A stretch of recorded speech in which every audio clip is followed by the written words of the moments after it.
I want to discuss employees, and I want to discuss a real world thing that a lot of people don't think about when they go to hire somebody. The decision to hire somebody, I would put up there with the decision to get a commercial space or an office or a store or a warehouse. It's the first decision that you're going to make as a business owner to do something where you are taking a majority of your money, like a big chunk. Like, you're not just buying a set of screwdrivers, you're not just buying a new workstation, you're spending money on something that you are going to be putting money into for the duration of your business. So if you have a business, if you have a store, you are paying for that store every single month until your store closes. If you have an employee and you want that person to work with you, you are paying that employee at the end of every week until you go out of business. So this is one of those first decisions that you make where you're going to be choosing. I am putting myself into a commitment where every single week or every single month I am giving up this amount of money. And that's a very, very hard thing for a lot of people to do because they look at the business model that they have and they see, I'm getting everything done right now. It's a pain in the ass, but why do I need somebody? And I want to talk about the trap that a lot of small business owners get themselves into. I want to talk about the trap that I myself got myself into in this video. So let's say I'm working 12 hours a day, and I'm tired of working 12 hours a day. I want to have some time to myself. So I start with 12 hours of productivity. I start with 12 hours where I'm getting stuff done, where I'm doing work and making money. I decide I want to work 8 hours a day. So I take 4 hours of productivity off of my day. Now I hire somebody to work 8 hours a day alongside me. So now I'm back up to 16 hours of productivity. Right? Wrong. Because I'm going to spend 2 hours every day training this person for a very long period of time. Again, I'm being cheap about it. I'm hiring somebody where I'm not hiring somebody who knows everything already. I'm not hiring somebody who uses their brain and thinks on their own. I'm hiring somebody that needs training. And I'm going to get onto this a little bit more later. So when I hire this person, that's 2 hours out of my day that I'm going to be using to train them. So I'm down to 14 hours, right? Wrong, because while I'm training this person, that person's not answering the phone. While I'm training this person's not performing repairs. While I'm training this person, they're not doing shipping. And when I'm training this person, I'm not doing any of those things either. So that's 2 hours out of my day and 2 hours out of their day. So right now, I'm back to the 12 hours that I was at when I started. So now at this point, I'm paying somebody a full-time salary, and I'm getting a total of 12 hours of productivity, which is the exact same amount of productivity I had before I made the decision to hire this person. Kind of silly. So I have the exact same amount of productivity, you may be thinking. That's not that bad because you got 4 hours off your workday and you have the same amount of productivity, right? Wrong. Because this person's new. They're going to fuck shit up. And because they're new and they're going to fuck shit up, I'm going to have to clean up after them. So now I'm going to be spending about an hour a day cleaning up all the messes that this person makes. Now I'm down to 11 hours of productivity, right? Wrong, because this person's an employee. They're not a business owner.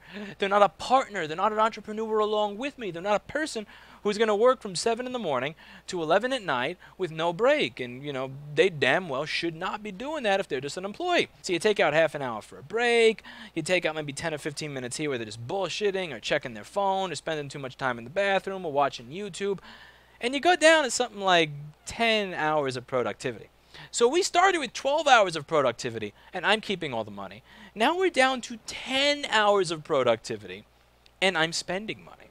And you wonder why so many companies are ridiculously inefficient. It's because they have this basic silly system set up where they hire people that have a little bit of background knowledge and they have a really good looking resume, but they don't know jack shit about your field. But above all, they don't have an analytical thinking mindset where they can learn on their own. And because they don't have this analytical thinking mindset where they can learn on their own and fend for themselves, you have to show them everything. You have to train them on everything. And the problem here is that you start with this much work and you're the only one getting paid, and then you wind up with this much work, but they're getting paid too.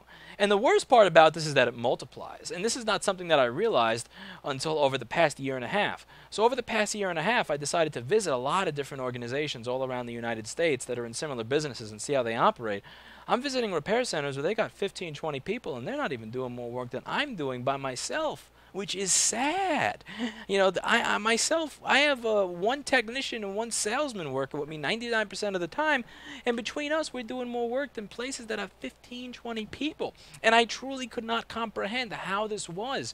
At first, I was thinking, you know, we just must be geniuses, or we're amazing, and It's unfortunately, as much as I wanted to think great of myself, it really isn't that. It's this stacked inefficiency within the hiring systems that causes this to occur. And it's something that I've made the mistake of doing as well. So for positions like the tech, for positions like the salesman, you bet your ass I'm hiring people that know their shit, that can learn on their own, that can do all this stuff already. But when it becomes to the lower level positions, when it comes to people to just fix iPhones and do the robotic crap where it's just one thing after the other, when it comes to somebody to just check people in so I can sit in the back and do board repairs, sometimes I got lazy. Sometimes I decided to hire people where maybe I made a mistake. Maybe this person does, and the problem here is, again, the stacked system of inefficiency. So right now I'm ending an 8-hour workday where there is only myself here.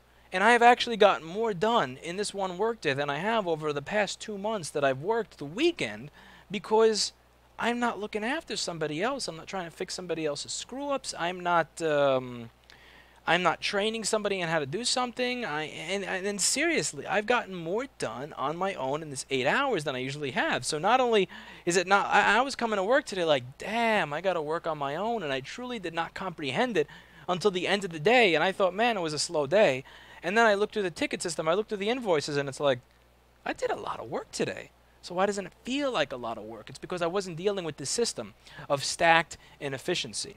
The second problem with this is that when you hire people that require this training, that require that you go over everything with them, they kind of start treating you like you're God. So they have a problem. They bring the problem to you. You solve the problem for them, and now you are God. The problem with this is that when people are treating you like you are God all the time, you may start to get a God complex. Your ego may start to go up, and you may start acting accordingly.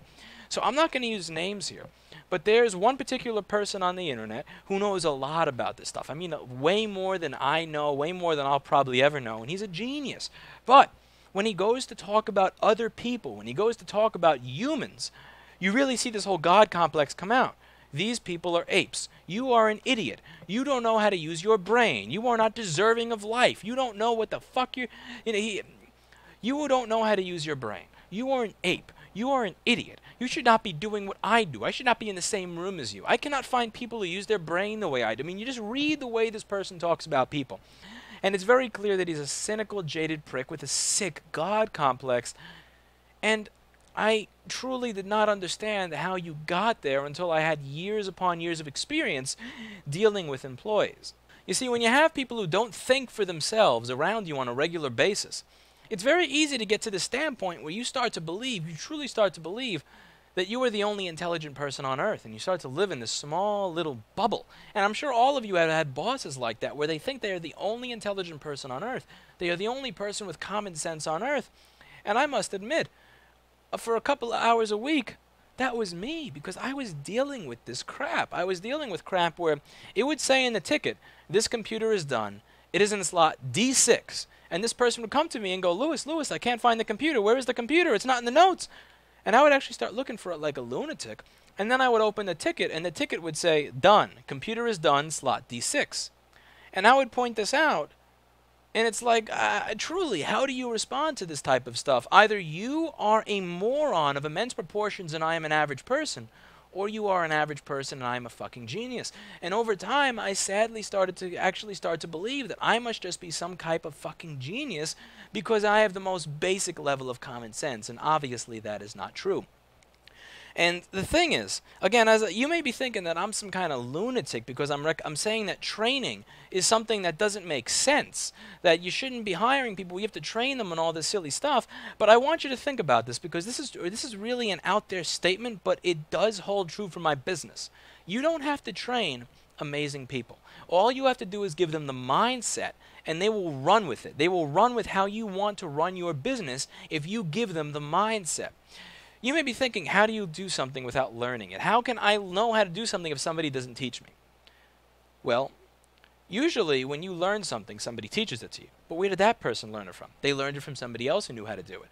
And eventually you go up this chain, you go up all the way up the ladder, and you find out that the person who already knew, eventually you find out that there was somebody up there who already knew how to do it because they taught themselves.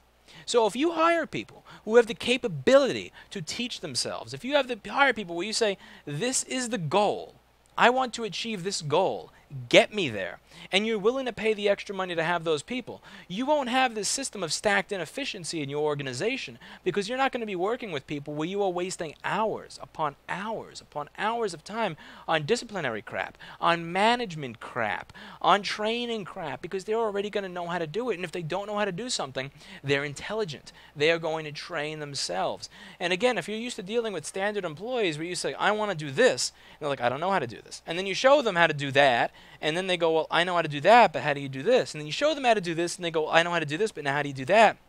You're going to be wondering to yourself, do these people even exist? And I assure you, they are out there. I have found them. Again, 3 people doing more work than organizations that have 15 to 17 people. Right now, we are stealing business, legitimately stealing business away from motherboard repair companies that have like 108 employees.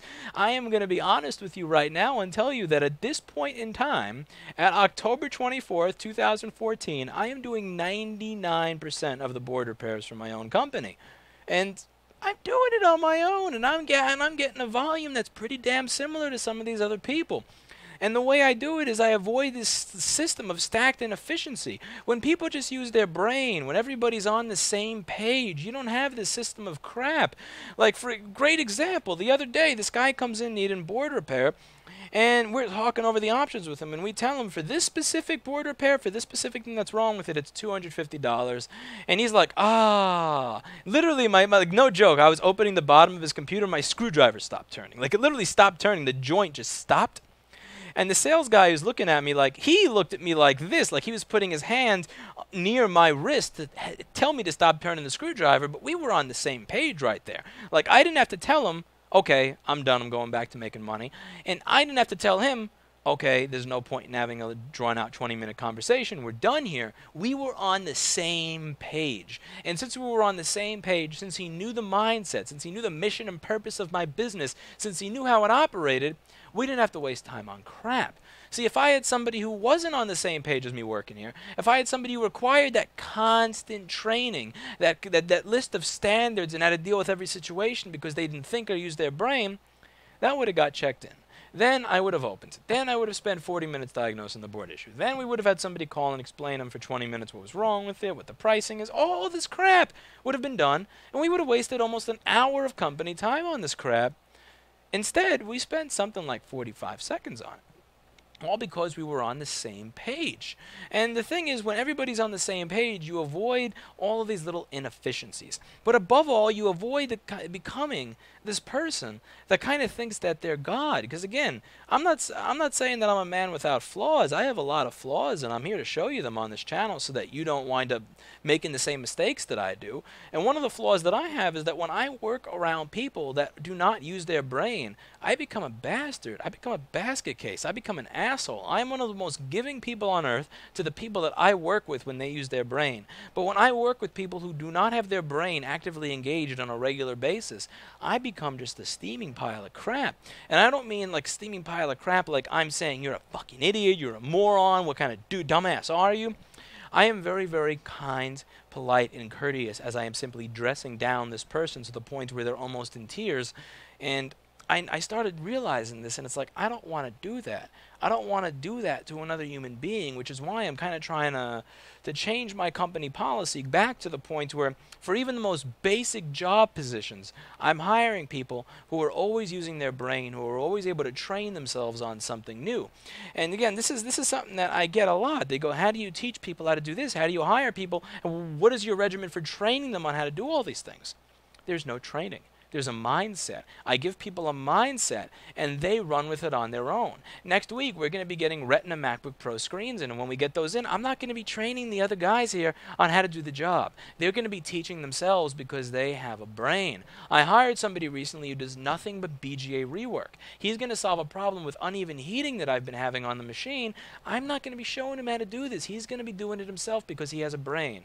When you go to hire people, you have to hire people who are going to free you up to do other things. You hire help. You hire people to solve problems. You don't hire people to bring you problems. Customers bring you problems. Vendors bring you problems. The IRS brings you problems. You don't need more people to bring you problems. You don't need to pay people to bring you problems. You hire people to take those problems that come to you and come up with solutions for them. And that's what I'm telling you that you need to do.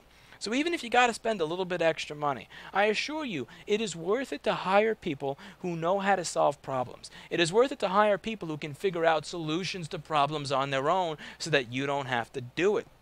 And again, I've hired people where I am literally watching them fail because I get to the point where I'm simply tired of having to help them all the time. Just a few weeks ago, I'm at a point where somebody is working for me, and I'm watching them fail. Like, I'm watching them legitimately fail. Fail to answer the phone and deal with people so that they're comfortable. Fail to do the repairs that they're given quickly. Fail to make the people who walk into the store feel comfortable. And this girl is looking at me like, you're an asshole. You should be helping her. And this woman actually said something about it. And the thing is, I'm thinking to myself, you're just a negative, bad person. I don't want to deal with you. And this person was kind of negative. It was one of those people that's like, you tell them it'll be 20 minutes to fix their phone, they come back in 5 minutes and want to know why it's not done. But truly, in reality, she had a very valid point. I should be helping this person. And the reason that I wasn't helping this employee is because for 2.5 years before I hired this person, I was actually doing that job on my own and excelling at it. And I was actually doing more work than this person was at that time. One of the ways you figure out if your employee is ready is to actually throw them in there and just let them suffer, let them sink, and see if they can make their way back to shore. And what a lot of employers do that's wrong is they never give the employee a chance to figure out what they're worth. They never give the employee a chance to prove themselves, to see if they can figure out everything on their own, because they think it's easier, it is quicker for them to simply do something on their own than it is for them to show somebody else how to do it. To do something on your own takes 10 minutes. To show somebody else how to do it takes 10 minutes, and then 20 minutes for the new person to do it. So it's easier in the beginning to just kind of let the person have you do the work for them. But if you do that enough times, truly, what is the point of hiring somebody? So I put this person out there to see what they would be able to do on their own, to see what they would be capable of doing on their own. And I did something that is very, very difficult to do as a business owner. I watched with them in the seat of my business crash it right into a wall. But you need to do this sometimes so that you can answer the question of whether this person has a place in your business. Because the people that you hire need to be able to do everything you would be able to do if you are not there to the same standard that you would do it. If they cannot do that, it doesn't matter what they cost. It doesn't matter how nice they are. It doesn't matter how well you get along. They got to go. And the thing that I'm trying to get across to you here is to avoid the system of stacked inefficiency by finding people who intuitively learn the same way that you do.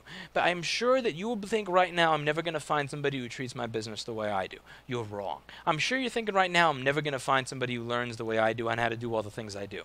You're wrong. They're out there, and it's your job to find them. And until you find them, there is truly, I mean truly, no point in even spending $5 or $4 or $1 an hour on somebody else to do the jobs that you do, because it's just going to wind up being a waste. You are literally going to spend more time and more money and get less done than you did before. I assure you, count up the hours that you spend dealing with all this crap over the course of a day. I'm telling you right now, this entire day, I have been the only person here versus the usual Saturday. And the only difference over an 8-hour workday is that when I go to the bathroom, I have to put up a post-it on the door that says I'll be back in 5 minutes.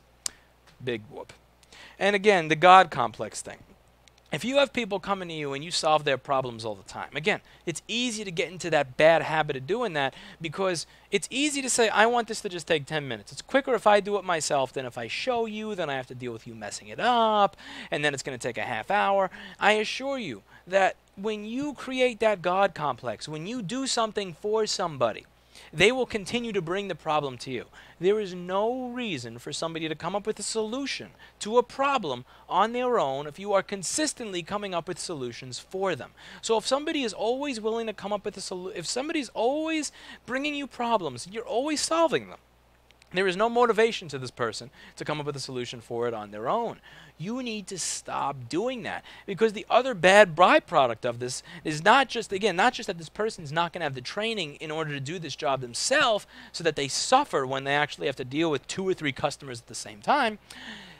You are going to start to become like this dick that I'm talking about. And again, calling people apes, calling people monkeys, saying that there's nobody out there who can do the work the way you do, saying that nobody else has a brain like you. This is not something that happens overnight. This is something that happens after years upon years upon years of dealing with jackasses, dealing with morons, dealing with people that just don't learn, that do not want to learn, and ignoring all the intelligent people out there that you can have because it's simply convenient to keep this person at your business. And one of the things that you need to do is maintain a sense of professionalism and positivity if you want to remain in your business long term and be successful at it. And one of the ways you do that is by surrounding yourself with positive people who take the load off of you. And unfortunately, the positive people who take the load off of you, again, they're not the 725 that this labor poster says. And again, when I go to trade shows, when I talk to other people about what the people at this company get paid, they look at me like, what the fuck is wrong with you? And then I look at them and I say, how many people do you have? And I'm like, 8 or 12 or 16. And I go, how many tickets do you have? And it's like, yeah, man, I'm actually, technically, payroll speaking, again, people who make in the high teens, low, mid-20s, high 20s, whatever, you got 3 or 4 of those people. You compare that to a company that's got 15 or 20 people that make $10 an hour. I'm spending less on payroll than them, and I'm getting more work done. So that's something to think about.